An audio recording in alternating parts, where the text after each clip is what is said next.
What's up, everybody, and welcome to the Cover Band Confidential podcast, the podcast for cover band musicians and band leaders to learn some new tricks and to pursue the path of continuing less suckiness. Here in Atlanta, Georgia, this is Adam Johnson. Here in Greensboro, North Carolina, I'm Dan Ray.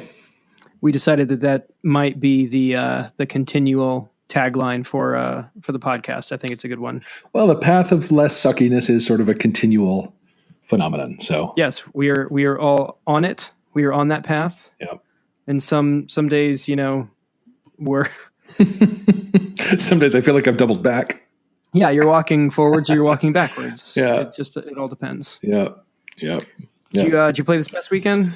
I did. We played at Tailgaters, which is a place we've been at a bunch of times, and just always had a great time. It was a little bit of a quiet night there in terms of turnout, but they were energetic. The ones who were there were demonstrative. Yeah, Good. It was fun. It was fun. Yeah, I had spaced that you had also posted your rig video. So right. Yeah. And that was kind of a nice thing to do. I was trying to do that with the that new IGTV, which I still don't understand, but I'm still plugging away at it. So Gotcha. You're still working toward Fanny Pack Friday, of course. Fanny Pack Friday is imminent. It is upon us. We were actually supposed to have rehearsal this evening, but our guitar player works again for a prominent amp company based out of the UK, and he was at Sweetwater all week for Gear Fest. So he just got back in and needed to spend some time with his wife and his kids. So I get it. I've just got to remember the lyrics to like 3 more songs. And hey, you could use an iPad, man. Come on. Nope. No.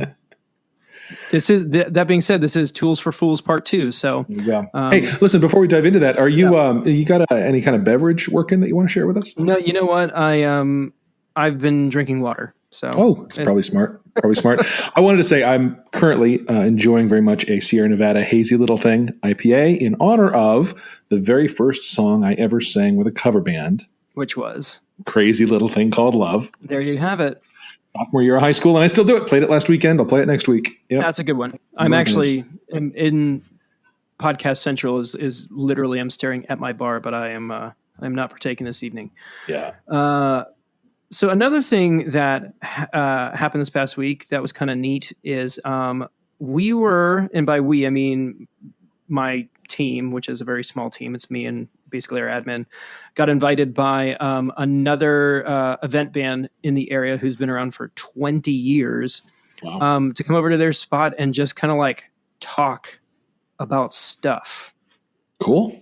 It was really interesting because they've been at it for a while. And, I asked for, brutal honesty about what they saw and what they thought we could do. And they did not give me any feedback that I didn't already know. So it was all helpful. And there's also like a potential of some business being thrown our way by them. But it gave me some very specific actionable items for us to work on in order to kind of drum up some more business and just be a bit more competitive in the market. So it was super valuable. And like what? What any tips you want to share? Well, the things that they had suggested. Now, to be fair, they are top tier. They're a 10-piece band in the $15,000 to $20,000 range. Right. So they are, they're high end, and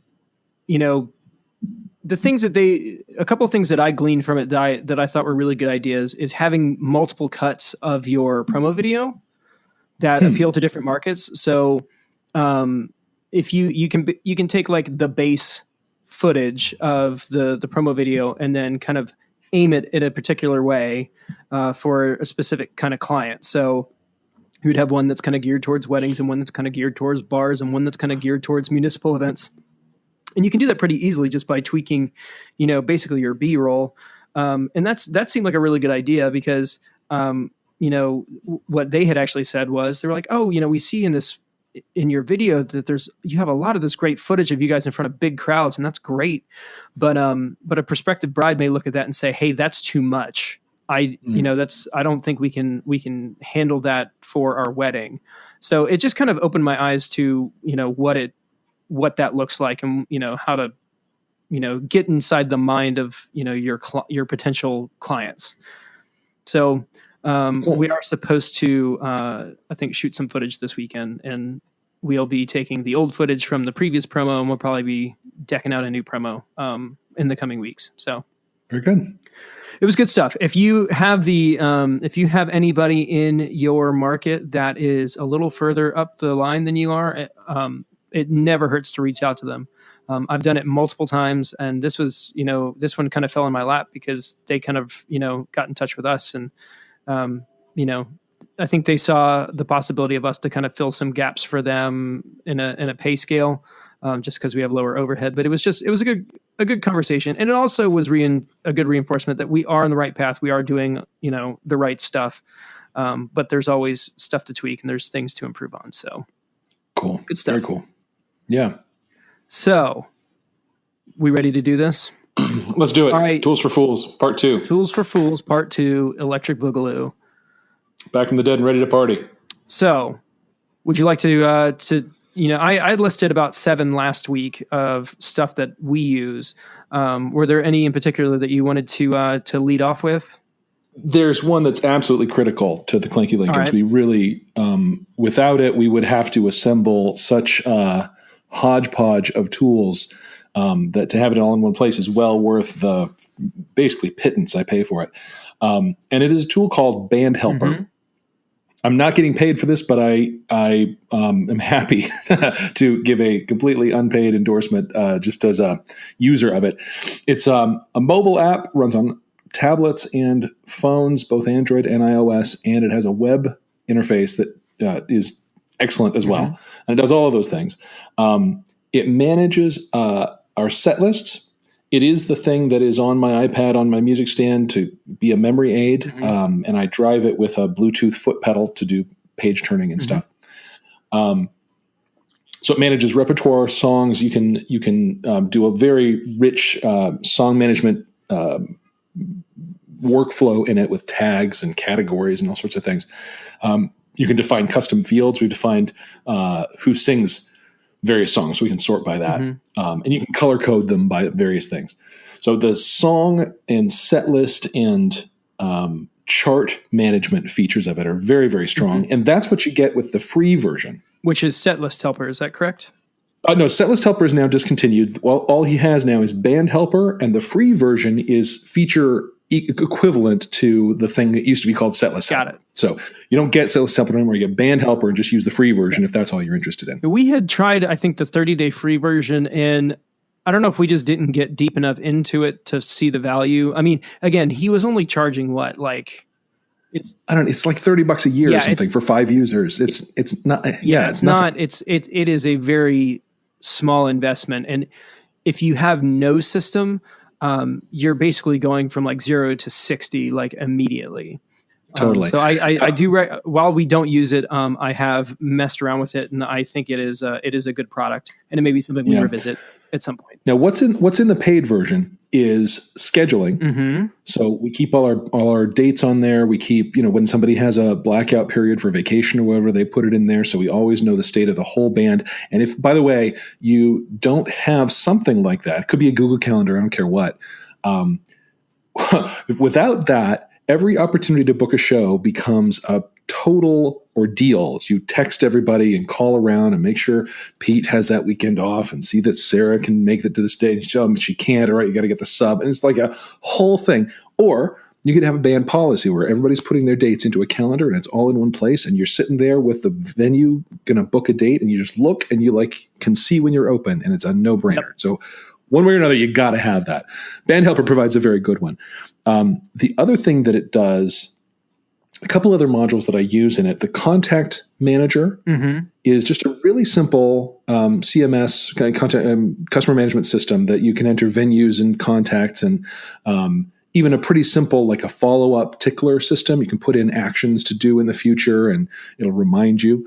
Now, did you just mention Tickler? Yes. Which is a plugin for that platform, yes? For what platform?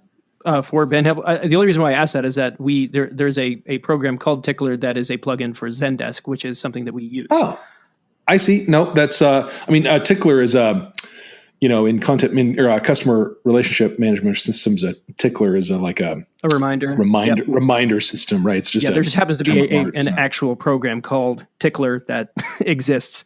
That does that implements a tickler, right? Yeah. The other thing that it does is finance.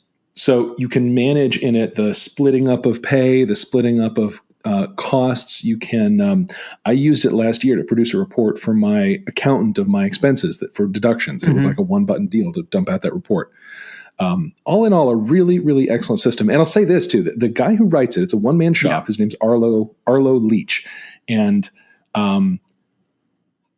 I've reached out to him a couple of times with like, "Hey, I think I'm reporting a bug," and he's back to me within hours. Either telling me how to work around the thing or that I used it wrong or whatever.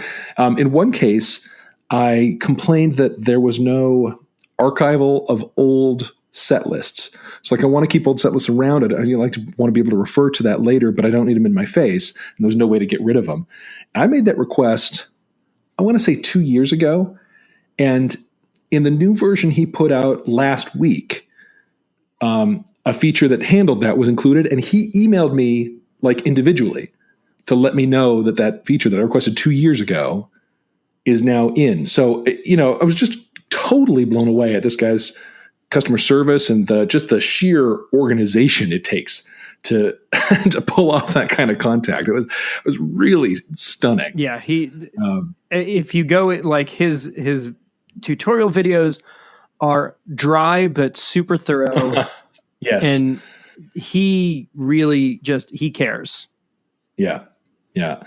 It's a very, very good package. There are other ones out there that I know exist, and I haven't even really touched them because I'm so happy with Band Helper. So there may be things that are prettier, but there probably are things that are prettier. He's put his time into features and not looks. But I can stand behind Band Helper pretty solidly. Yeah. And like I said, at some point we probably will revisit it because like it does serve a purpose, and it was, it did have all those things. I think for us, it was just kind of switching everything over because we're really in the Google Apps ecosystem. So we use Google Drive for all of our tracks, and we use Google Calendar for our calendar because, at this point, with you guys, you have core dudes, but I've got a network of people, including agents and just outside people, that having it in an easily accessible format was kind of paramount. Sure. Well, and the other thing is the licensing is per seat, and at 5 it breaks over into a more expensive category. Yep. So there's that. Yeah, I think the top tier is maybe $100 a year, and that's for like 25, 30 people.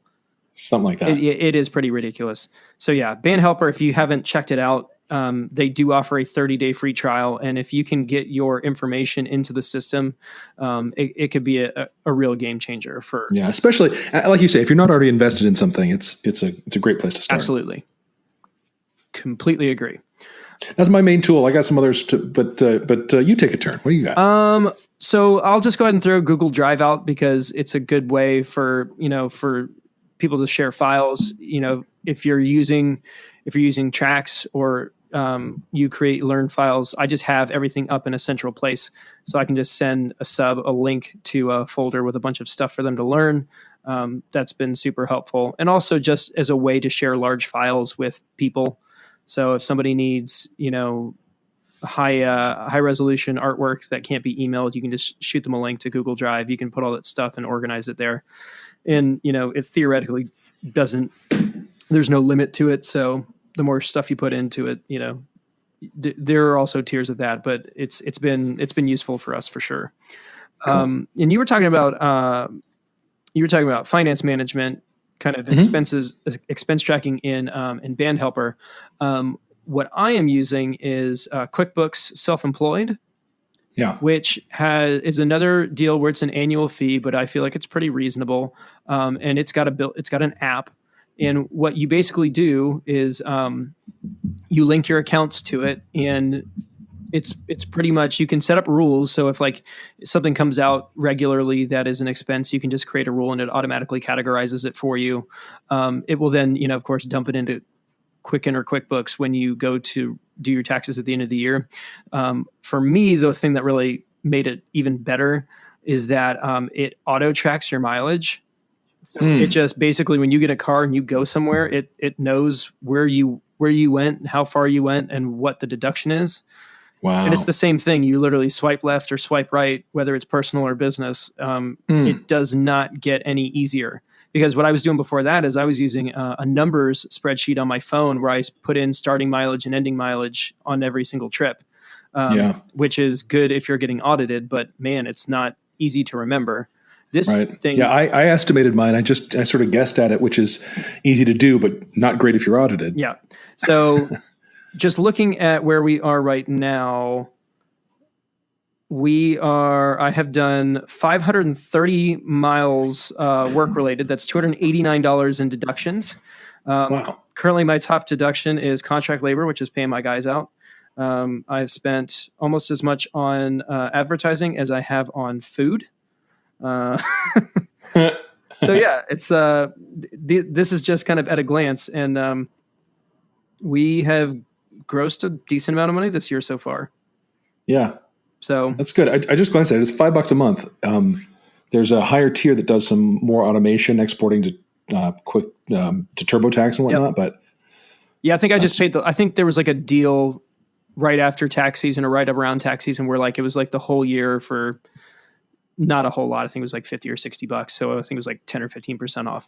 That seemed like a complete no brainer, because I was missing deductions because I was forgetting to put them in. Right. Now that's the thing. That's the thing with deductions. That's so cool. That's actually really useful. I may have to look into that. That's good. Again, that's one of those apps that is integral to our business, that is not music related whatsoever, but is really, really useful. Yeah.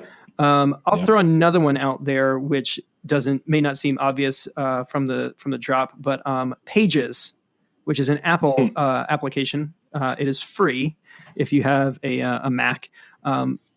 It is, in my opinion, one of the most robust desktop publishing platforms on the market. When I started working for Apple, I had to learn how to use it, and boy, did I learn how to use it. I knew that application inside and out. And currently, I use it for about 90% of our promotional material. I use it to make flyers. I use it for layouts, for stuff that we post on Instagram. It's a really robust but really simple platform to use. So if I can avoid going into Photoshop and not use those tools, I could do most of it in Pages. That's good. But yeah, as far as like flyers and stuff, it just kills. It's a really, really great platform. I'll have to try that out. I've been using iStudio Publisher. Yeah. Which does okay. It's fine. But I'll have to try out Pages. Yeah. The only thing I wish if there was one thing from Photoshop that I wish that they would take, is a layers menu. Yeah. So you can do layers, but there's no visual representation of where things are. You can say bring forward, bring backward, bring to front, bring to back, but like once you get with like four to five different elements, it can get a little tricky. But that's literally my only gripe about Pages. It's a fantastic platform. Huge fan. Huge fan. Good. And Photoshop is great, but Photoshop is too much for most people. Yes, for sure. I did posters in Photoshop for a long time, and then I quit doing that because it was too hard. Super tedious. Yeah, it really is.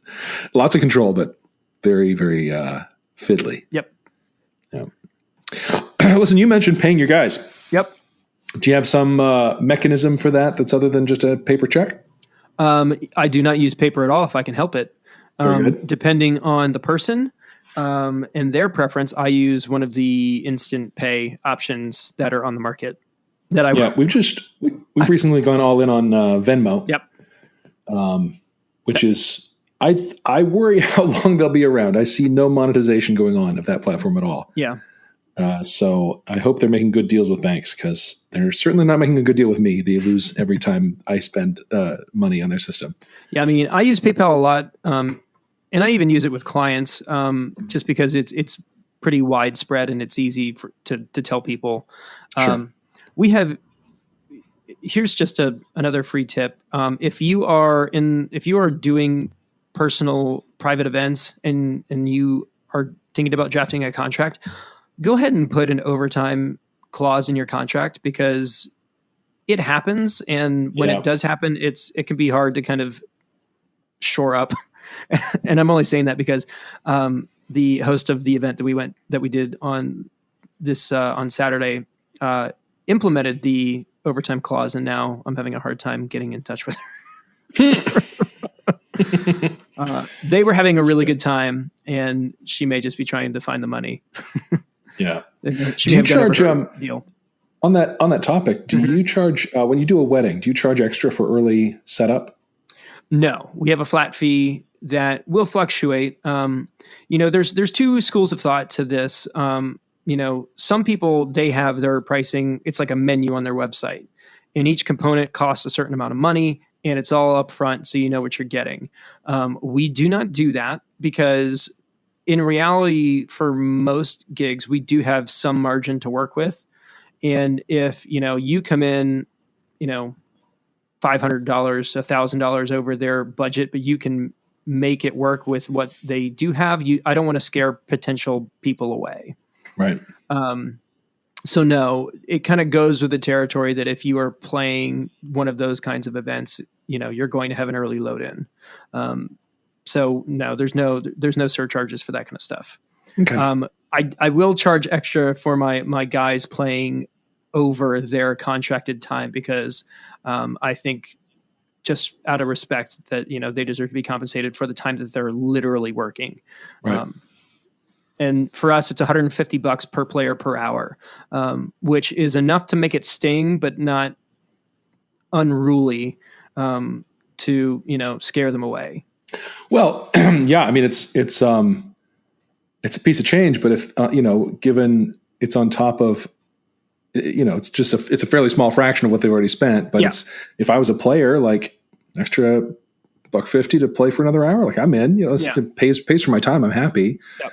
Seems like a good price for that. Yeah, what I end up doing is, because we typically have crew, I don't include the crew in the cost. Mm-hmm. So it's per player per hour, not per crew per hour. So what it basically ends up, everybody gets $100. So that way, the sound guy, and if he has an assistant, his assistant gets a hookup as well. So yeah, that's good. But yeah, it's an important thing to have. Kind of off topic, but good thing to know. So yeah, we do use digital payment because it is instant, and people like it. Sure, that's the way the world's going. Yep. So let's see. What do you cut any of your videos? I do, and I have used iMovie for that. Yep. And it does okay. It's not, there are much fancier packages, but iMovie does fine. The thing that I had to learn about was, if I have more than one camera running, mm-hmm. they've all got an audio track. Yep. Two tricks I learned. One was how to detach audio and just listen to one camera and not listen to them all at once. Mm-hmm. The other is, and if I had thought, the thing that they clap to start shooting a scene in a movie, mm-hmm. they actually call it a clapper. Yeah. The point of that is that you can sync a spike on the audio track with the close of that thing, and you can get everything all synced up on the audio. I was having a heck of a time getting my video tracks to be in sync so that when I cut, it was like cutting at the same moment on all the tracks, mm-hmm. until I realized I could look at the pattern on the audio tracks, and that was much easier to line up. Yep. So, any of you trying to put together multi-track video, line them up on the audio tracks, because you can see the pattern of the sound wave, and it's mm-hmm. really clear where that drum hit is. You can see it, and you can just line them all right up, and then everything's in perfect shape. So if I'm doing single camera stuff, I typically use iMovie because it is, from a workflow, it's much quicker. I will say that if you do have a multicam setup, I will throw it into Final Cut Pro, which is just an app that I have. And it's not terribly expensive when you look at some of the other options. But it does multicam really easily. You basically if you have multiple clips that are all from, from different sources recording the same thing, you basically drag all 3 files on top of each other. The application syncs the audio and the video and the separate video lines together. And then you actually can do the multicam switching in real time as you're going through the clips. Nice. So like you basically have a matrix of all of the footage playing simultaneously, and you just click on a window and it switches from camera 1 to camera 2 and camera 2 to camera 3 and all of that. It's really neat. It's cool. And once it exports out, it's really easy. Again, one of those neat tricks I learned when I was working for Apple and got certified in Final Cut. And since we're on the Apple, bandwagon, I'm very sorry for PC users. We are both Mac users, and pretty dyed in the wool. If you have any suggestions of PC equivalents to any of these, please let us know. Either shoot us a message at coverbandconfidential@gmail.com or hit us up on social media. That might be something that we add. Maybe we'll add a thread on the Facebook page after this episode airs. Yeah. I'll say this, the iOS version of iMovie is actually really good. If you're trying to do something kind of on the fly, just a quick and dirty post for social media or whatever. Again, it's a really great platform, and it's pretty easy to stitch stuff together really quick for promo purposes. It's true. The other surprisingly good iOS app from Apple is GarageBand. Yep. Surprisingly good particularly on an iPad. iPhone is a little touchy, a little small for it, I think, but on the iPad, boy, it's really nice. It's really nice.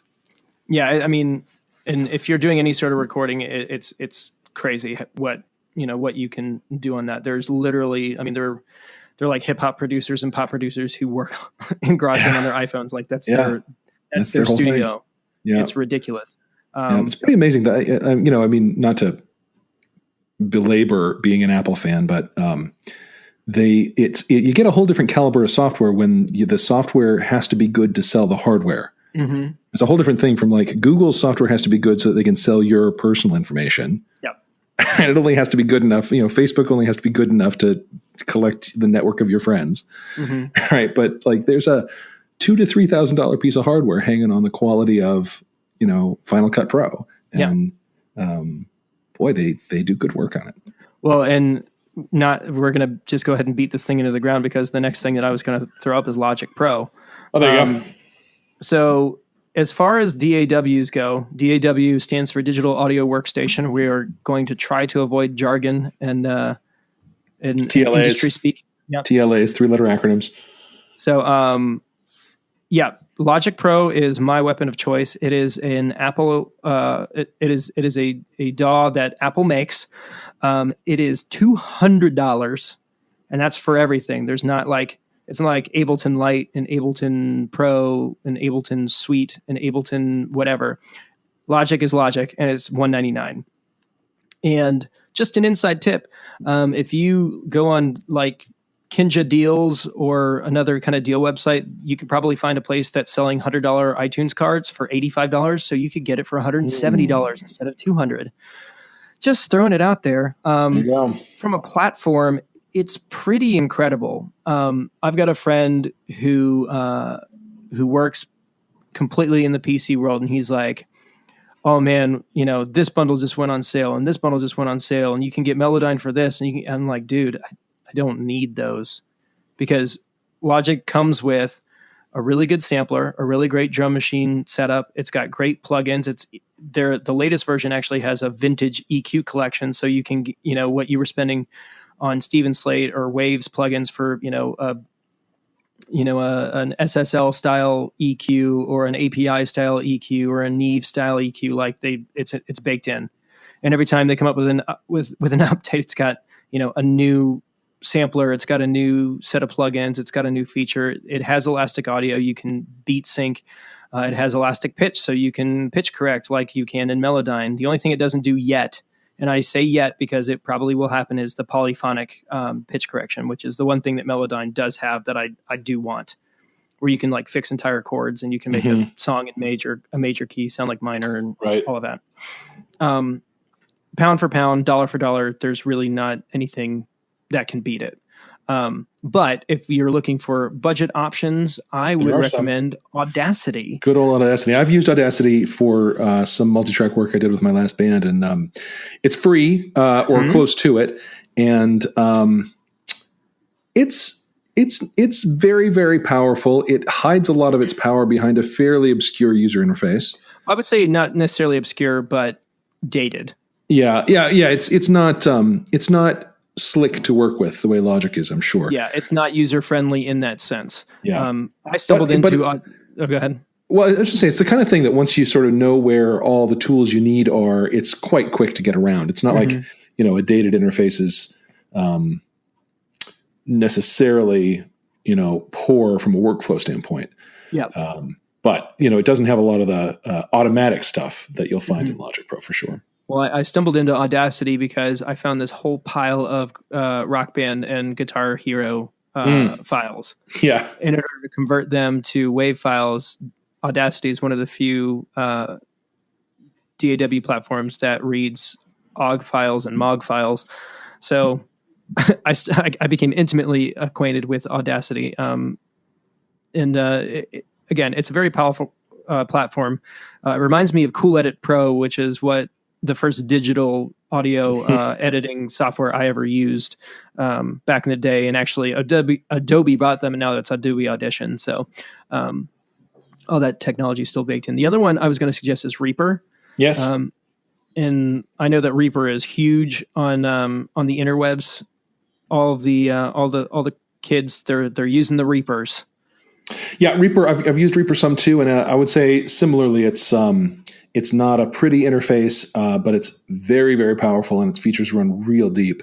But it doesn't help you find them. You kind of have to know what you're looking for. Yep. And when I first started using it, I did not know what I was looking for, and I stumbled quite a lot until I found my way. But the album that I recorded with the last band I was with was all entirely done on Reaper, and it was once we got good at it, it was easy to do. Yeah.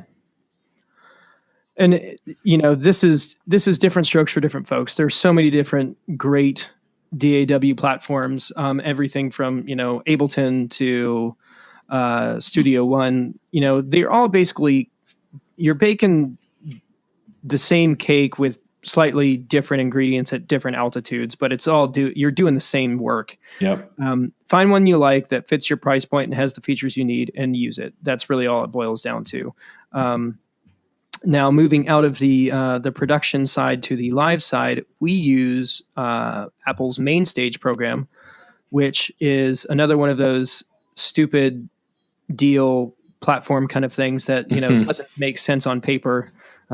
It is the Venmo of the Apple Music universe, because it's $29 and it's got every single audio plugin from Logic to use in a live setup. So all of the keyboards, all of the drum machines, all of the guitar amps and pedals and emulators are in this platform for you to use live. For keyboard players, it has almost completely eliminated the need for a workstation style keyboard like a Kronos or a Motif style platform. In the church world, it's almost all they use. Mm-hmm. And we use it for track playback, which is kind of using a bulldozer to build a sandcastle. And at some point, we may just switch to an iPad, because it is just playing back a stereo track. I actually sent you one of our tracks because you were kind of curious about some stuff we had. So there really isn't much to it, but it does provide a nice, pretty interface and an easy to organize setup. And are you playing your new wireless guitar through it? I will at some point. With the advent of the events that we've had coming up to prepare for, I took it out of the box. I plugged it into MainStage. I played, probably 20 minutes on it, and then I put it on the shelf, and it has stayed there. Yeah.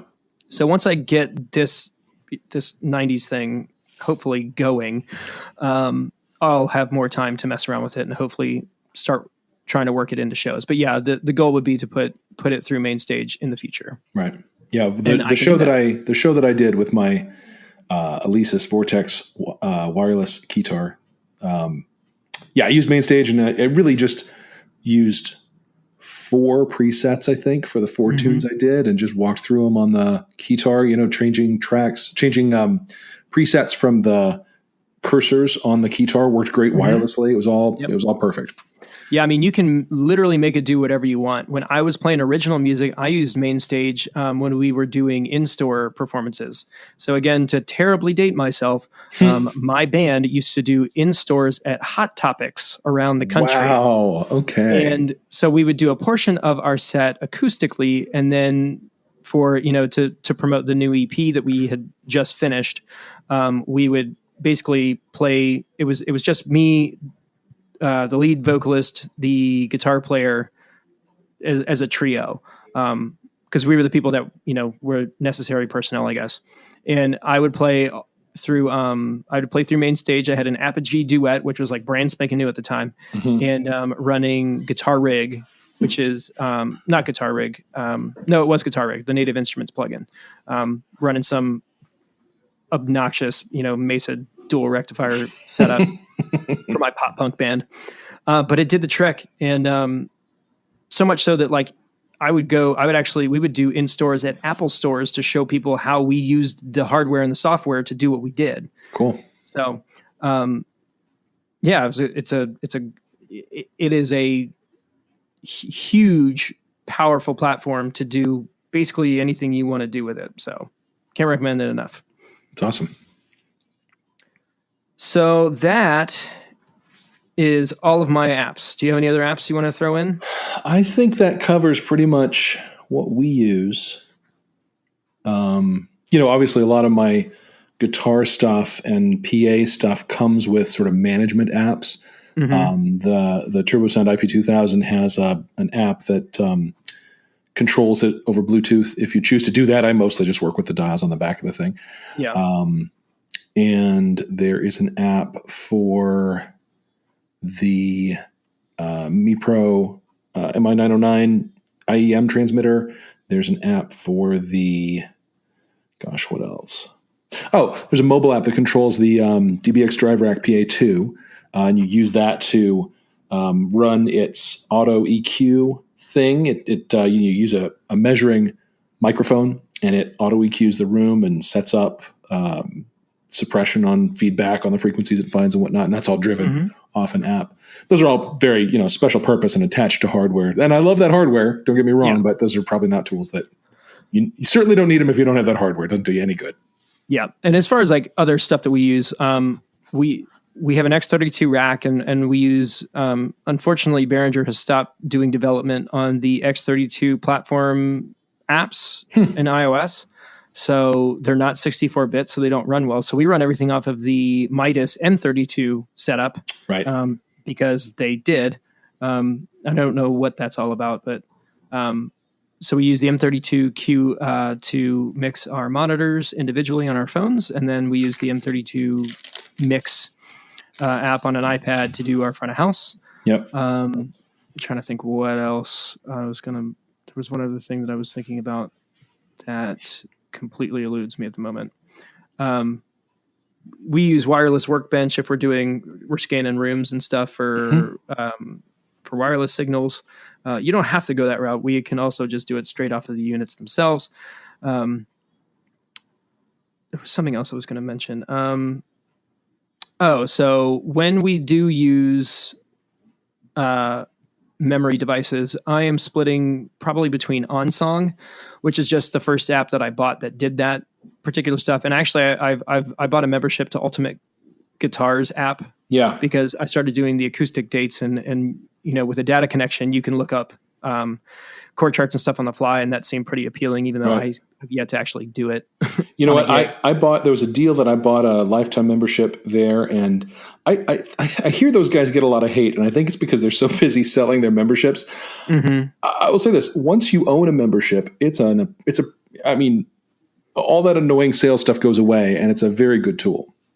Yeah, and I mean, my only gripe is that the product, and I say product a little loosely, that they're selling is crowdsourced. Right, there's that. So sometimes you can get really, really great stuff, but sometimes you might start a song and you get to the pre-chorus and you're like, this is completely wrong. Right.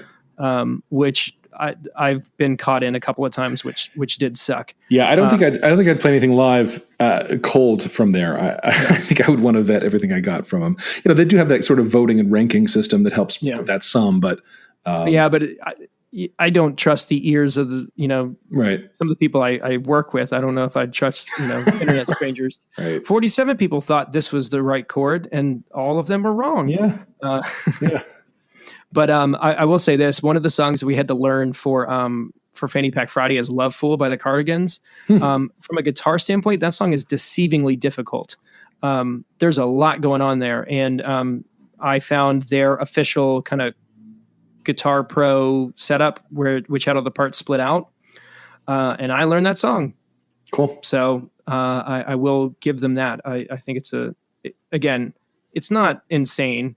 I think we just kind of have to get on board with the fact that if we want something of quality, we have to be willing to pay for it. Right. And I think I'm slowly kind of coming around. When the iOS platform opened up to developers, I was like, $1.99 for an application. What is this? I know. It's just, so offensive that I would have to pay money. But now I realize that, free stuff typically is selling my stuff, and I don't like that. So I might as well buy into it. Right. Right. But if I'm buying into it and they're selling my stuff, then I don't like that. That's a problem. Yeah. Yeah. You mentioned a song that was deceptively hard. The one that I'm working on that's like that, and with the help of Guitar Pro stuff, Tempted by Squeeze. Oh, man. Oh, my God. I did not expect there to be that much going on in that song. I guess I hadn't listened very closely to it before I thought, it's a cool tune. Let me just pull it down and there's a lot happening in that song. Yeah. So I feel about Tempted the way I feel about Christmas songs, because every year they come around and you have to pick some up and you've got to perform them. Right. But all of those songs are written by piano players. Right. Yeah. Playing them. Yeah. Jazz piano players. Yeah. Playing them fancy 10-cent chords, suspensions, and weird augmentations and stuff. Ogs and add 4s and 7s and 9s and 11s and. But if you can work your way through it, man, you sound like a cat. True. Like, ooh, lots of 7s, lots of if you're playing it, like, trying to think, like, Have Yourself a Merry Little Christmas is like all 7s. Also, it's all jazz. It's all F7, jazz 7s and 9s and A7, B7, C7, major 7s and Dom 7s and yeah. But again, it's a good song, and I'd love to do Tempted. The groove of it's so nice, it's a tasty little pocket, and it's a great tune. Oh yeah, it's a great tune. Big fan. Yeah. Well, I think we hit all the tools, and then probably a year from now we'll have to do Tools for Fools Part 3.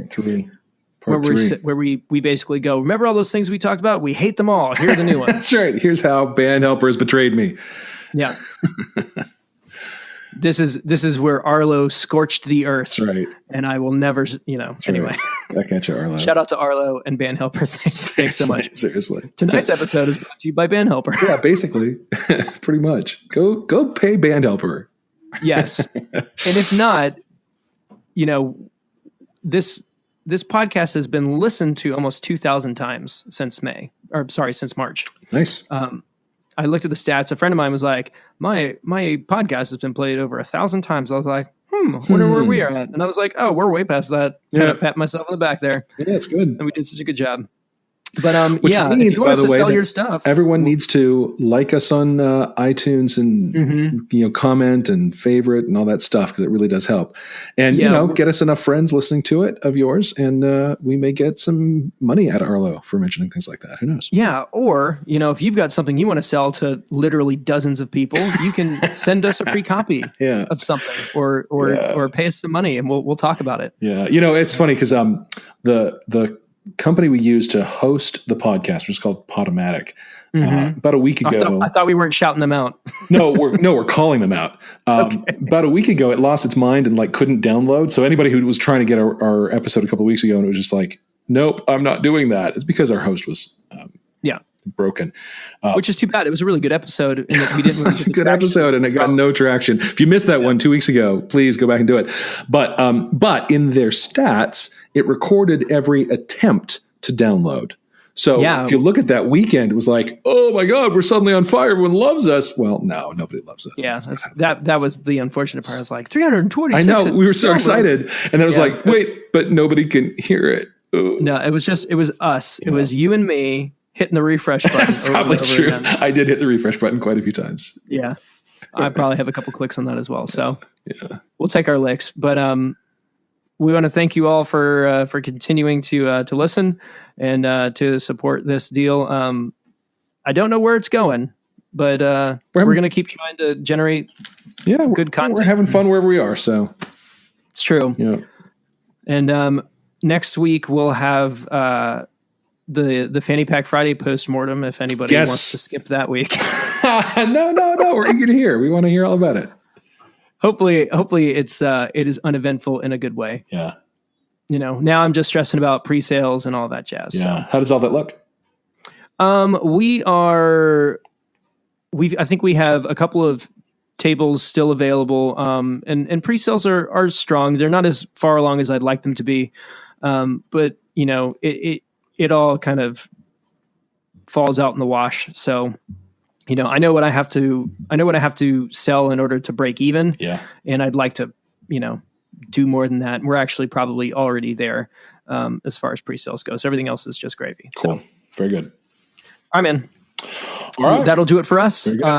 Thank you all for your continued support. Like, subscribe, and comment. And we will call it for this week. From Atlanta, Georgia, this is Adam Johnson. Greensboro, North Carolina, Dan Ray. You have been listening to the Cover Band Confidential Podcast, episode 14. Have a good week.